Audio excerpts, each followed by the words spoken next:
Sahabat yang baik, semoga semuanya dalam keadaan rahayu menyongsong Hari Suci Nyepi tahun Saka 1945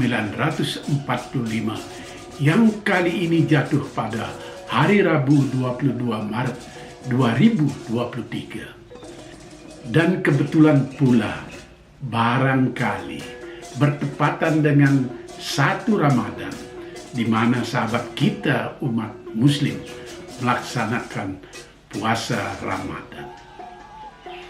Yang menarik pada saat menyongsong Nyepi tahun ini adalah adanya pawai ogoh-ogoh di berbagai tempat. Tidak cuma ada di Bali. Wali Kota Solo, Gibran Rakabuming Raka, untuk pertama kalinya menyelenggarakan pawai ogoh-ogoh di Solo. Sambutan demikian meriah tidak cuma umat Hindu yang ada di Solo Raya tumpah ruah ke jalan, juga umat berbagai agama. Seolah-olah pawai ogoh-ogoh ini adalah kegembiraan kita semua, pewaris budaya asli Nusantara. Pawai ogoh-ogoh di Solo itu dilangsungkan pada hari Sabtu 18 Maret yang lalu. Di Jakarta juga ada pawai ogoh-ogoh yang diprakarsai oleh Lembaga Kesenian Saraswati, sebuah kelompok seni yang sangat terkenal di Jakarta. Pawai ogoh-ogoh itu malah lebih dulu dari Solo, yakni pada 12 Maret, berlangsung di sekitaran bundaran Hotel Indonesia sampai Monumen Nasional. Pawai ogoh-ogoh ini juga dimaksudkan sebagai perayaan hari ulang tahun Lembaga Kesenian Saraswati. Begitu pula di daerah lain, semuanya dilakukan jauh sebelum Nyepi karena disesuaikan dengan hari libur atau akhir pekan. Sedangkan pawai ogoh-ogoh di Bali tentu saja diadakan sehari sebelum Nyepi yang disebut sebagai Hari Pengerupukan, yang disertai dengan ritual tutup tahun yang disebut dengan Tawur Kesanga. Namun, meski pawai ogoh-ogoh di Bali baru berlangsung sehari sebelum Nyepi, yakni pada Selasa 21 Maret, ogoh-ogoh itu sendiri sudah siap, sudah selesai, bahkan dipajang di depan Balai Banjar. Ogoh-ogoh yang ada di Kota Denpasar memang dinilai oleh tim juri untuk meraih hadiah yang disediakan wali kota. Besar hadiah jutaan rupiah. Lalu yang menarik untuk saya komentari adalah, ogoh-ogoh itu apa sih?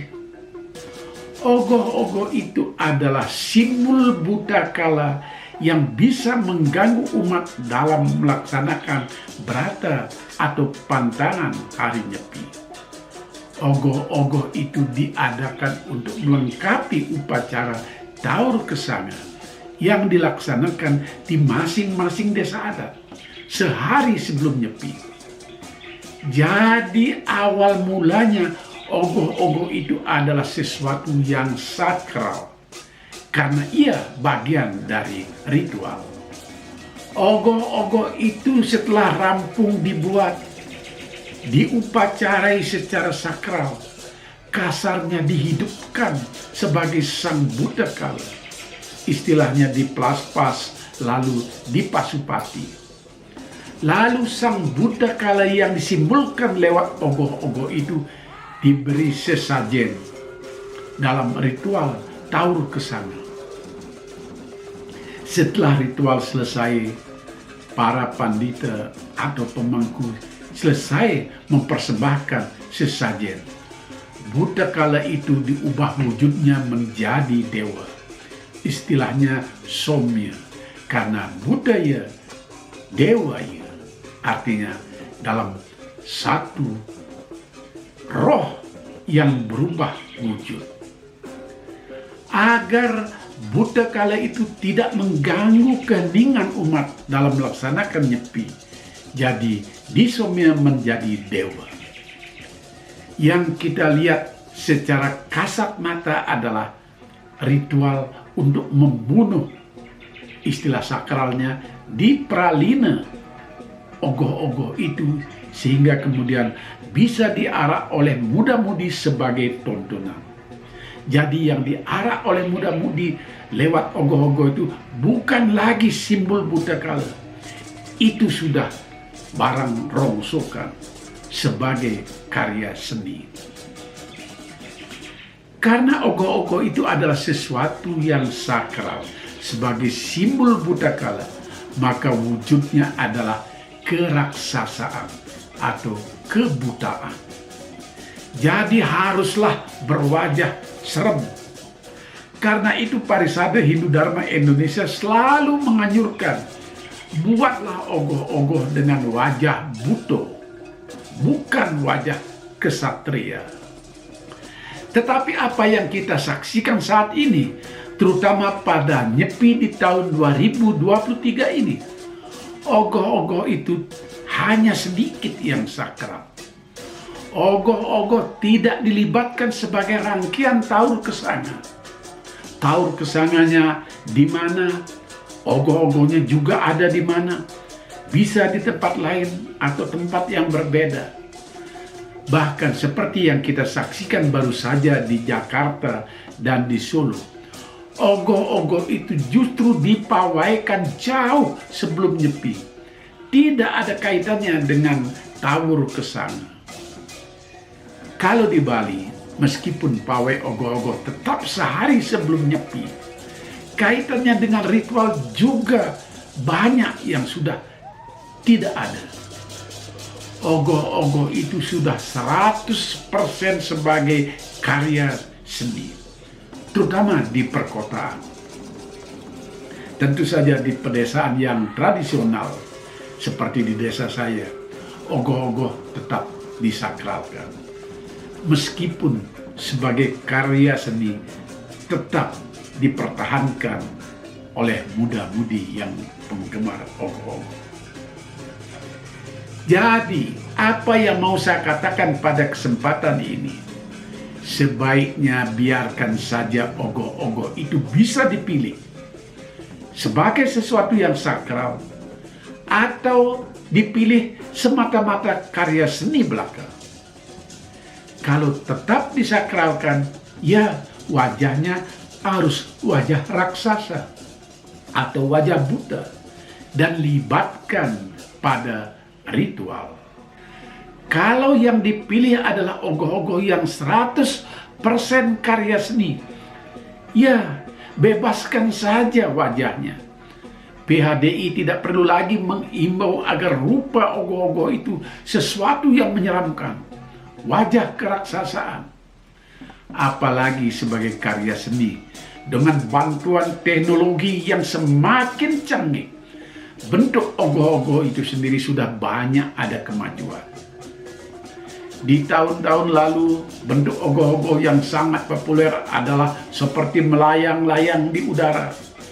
Sekarang sudah bertambah maju lagi, di mana ada yang bisa digerakkan, entah itu badannya, kepalanya, maupun ornamennya yang lain.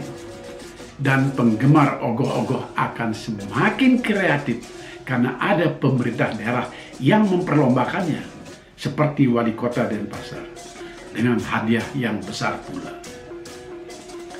Dengan disahkannya ada ogoh-ogoh sebagai karya seni semata, maka pawai ogoh-ogoh bisa dilakukan kapan saja. Tidak harus sehari sebelum nyepi pada hari yang disebut pengerupukan. Seperti di luar Bali, Solo dan Jakarta, dan juga di daerah lain, pawai ogoh-ogoh jauh sebelum nyepi, karena memang tidak ada yang sakral.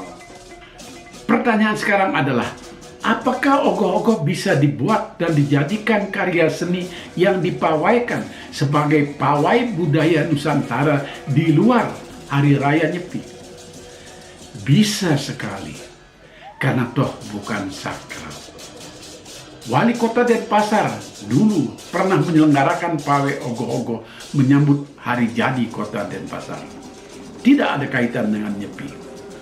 Cuma tidak diteruskan karena peminatnya ternyata sepi.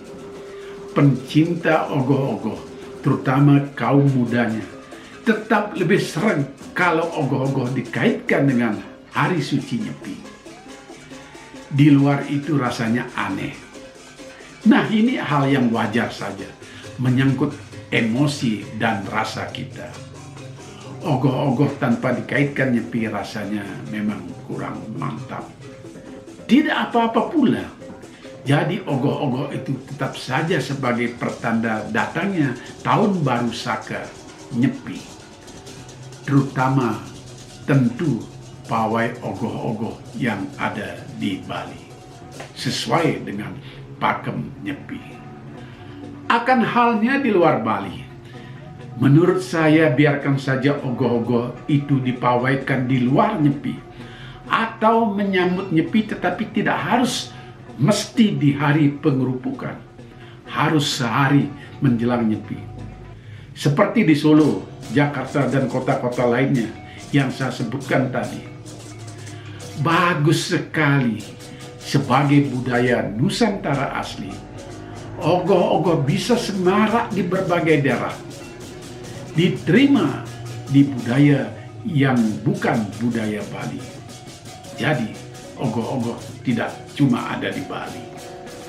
Yang penting adalah tetap harus diperhatikan, terutama oleh masyarakat Bali pemeluk Hindu. Apa fungsi ogoh-ogoh itu dan bagaimana kita memperlakukannya? Jika ogoh-ogoh itu kita fungsikan sebagai sesuatu yang sakral, libatkan dalam taur kesanga. Dan hanya boleh diarak sehari menjelang Nyepi di hari pengerupukan. Seperti pula yang dilakukan di Candi Prambanan setiap tahun. Namun kalau ogoh-ogoh itu karya seni 100%, ya bisa diarak atau dijadikan seni pawai kapan saja. Demikianlah urun rebuk saya kali ini. Selamat Hari Suci Nyepi tahun Saka 1945. Dan untuk sahabat muslim, selamat menjalankan ibadah puasa di bulan Ramadan yang penuh berkah ini. Rahayu, sampai jumpa di channel saya yang khas ini.